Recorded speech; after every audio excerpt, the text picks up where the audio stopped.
Imagine you're on your next flight, gazing out of the window, and instead of seeing the usual enclosed jet engines we're all used to, you spot something totally new. It's an open rotor engine with exposed blades slicing through the air. Sounds pretty wild, right? Well, this might not be so far off. In fact, this radical design could soon become a reality and completely change the way we think about flying. Today, we're diving into Airbus's latest game-changing development: open rotor technology. This new engine design could revolutionize air travel by making flights cleaner, quieter, and way more efficient. At the heart of this bold innovation are two heavyweights in the aerospace world: Airbus and CFM International. Airbus has long been a trailblazer when it comes to bringing eco-friendly solutions to the skies, but this latest partnership with CFM International takes their ambition to a whole new level. Together, they're pushing the limits of what's possible with open rotor technology, which could drastically reduce fuel consumption and completely reshape commercial aviation as we know it. CFM International, a joint venture between GE Aviation and Safran, has already made a name for itself with engines like the LEAP, which powers some of the most fuel-efficient aircraft in the world. But open rotor technology promises to take things even further, potentially slashing fuel use by up to 30%. That means huge savings for airlines, and a big win for the planet too, as it could significantly reduce aviation's carbon footprint. So what exactly is open rotor technology? Well, it's a major departure from the jet engines we're used to. In traditional turbofan engines, the fan blades are enclosed within a casing. But with open rotor engines, these blades are fully exposed, spinning freely through the air with no protective cover. Pretty cool, right? It might seem like just a small design change, but the impact of open rotor engines is huge. By ditching the casing, these engines can use much bigger blades that move a lot more air. This means they can generate more thrust with less fuel, which is where the incredible fuel savings come in. Experts think this technology could reduce fuel consumption by as much as 20 to 30% compared to the most efficient turbofan engines we have today. In an industry where fuel makes up a huge chunk of operating costs, this could completely change the game for airlines. But Airbus isn't just eyeing long-haul wide-body planes for this tech. They're focusing on the next generation of narrow-body jets, the backbone of global aviation that operates short to medium-haul routes. These planes make up most flights around the world, so improving their fuel efficiency could have a massive global impact. With open rotor tech, Airbus hopes to reshape the narrow-body market, making air travel both cheaper and greener than ever before. Although the concept of open rotor engines isn't new, it's only now, thanks to improvements in aerodynamics, materials, and noise reduction, that they're becoming a practical option for commercial aviation. Airbus and CFM International are leading the way in tackling the two biggest challenges: noise and safety. Noise has always been a huge issue in aviation, and open rotor engines could make it worse. If you've ever been close to a regular jet engine, you know how loud they are, even with the blades hidden inside a casing. So the idea of exposed blades spinning at high speeds raises concerns about how noisy these engines would be, especially around busy urban airports, which have strict noise regulations. In the past, the noise problem has been one of the main reasons open rotor engines weren't seriously considered for wide commercial use. But now, advancements in tech are helping to overcome these challenges. In the past, open rotor engines were considered way too noisy for commercial aviation. The exposed blades created a lot of turbulence, and without a casing to muffle the sound, early versions produced noise levels that just weren't acceptable for passenger flights or airports in urban areas.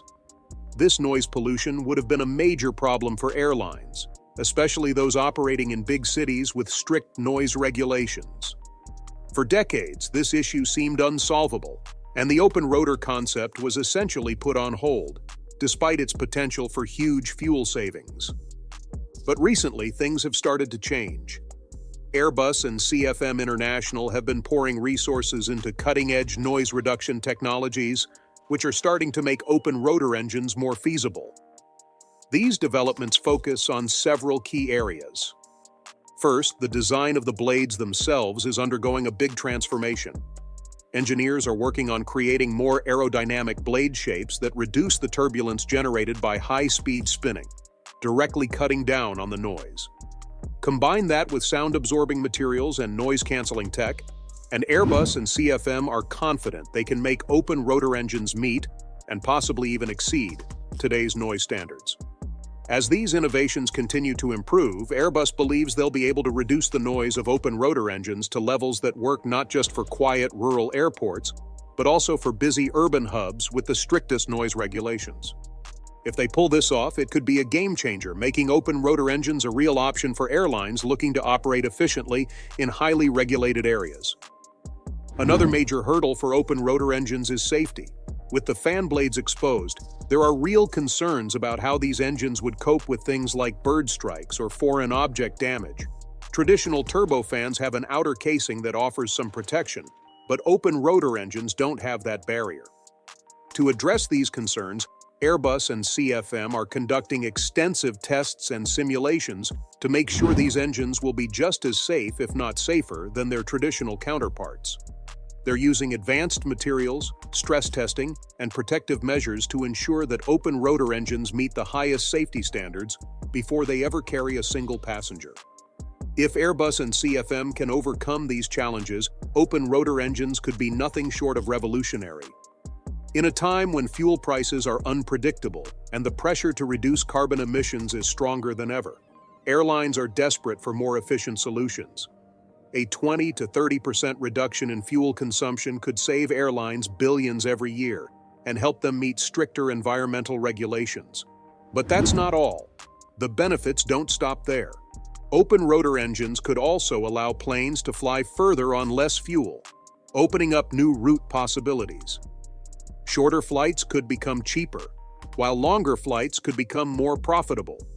This could completely reshape the global aviation network, creating new opportunities for both airlines and passengers.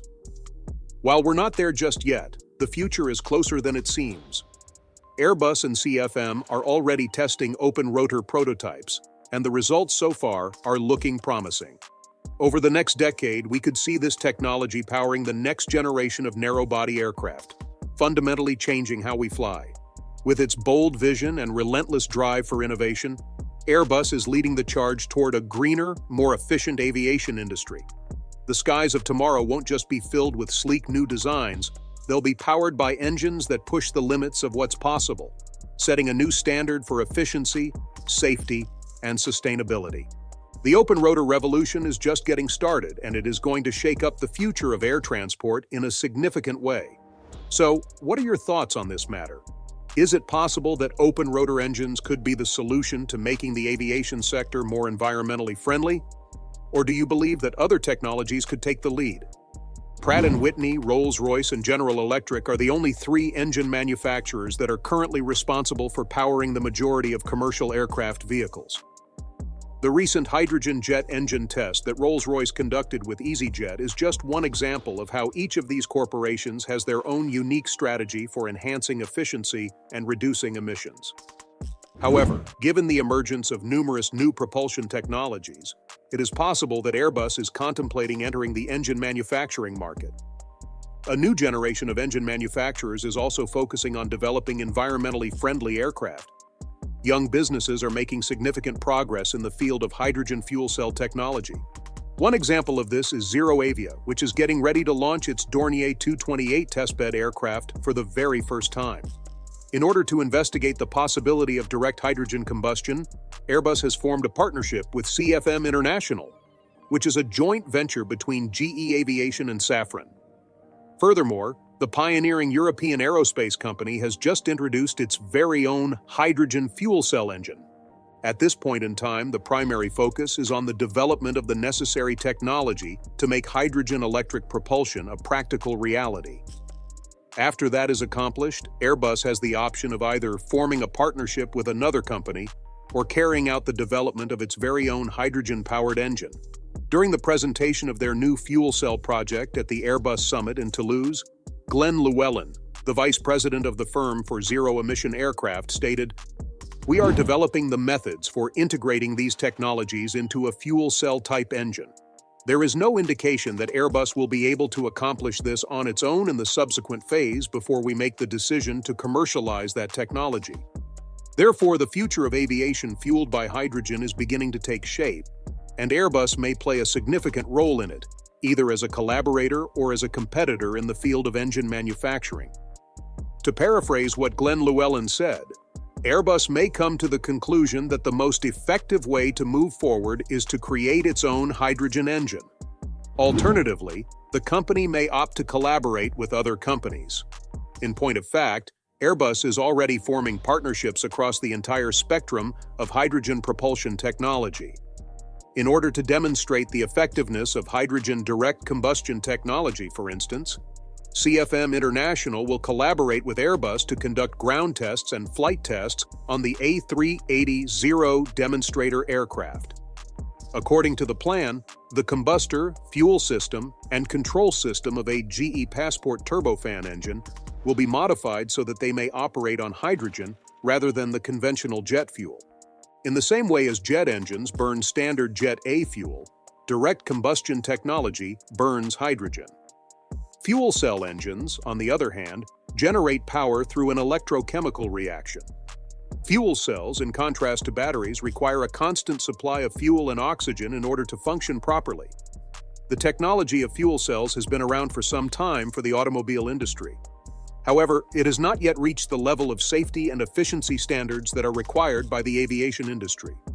For the fuel cells to be able to generate sufficient power, they need to be stacked, which may result in the system having an increased weight.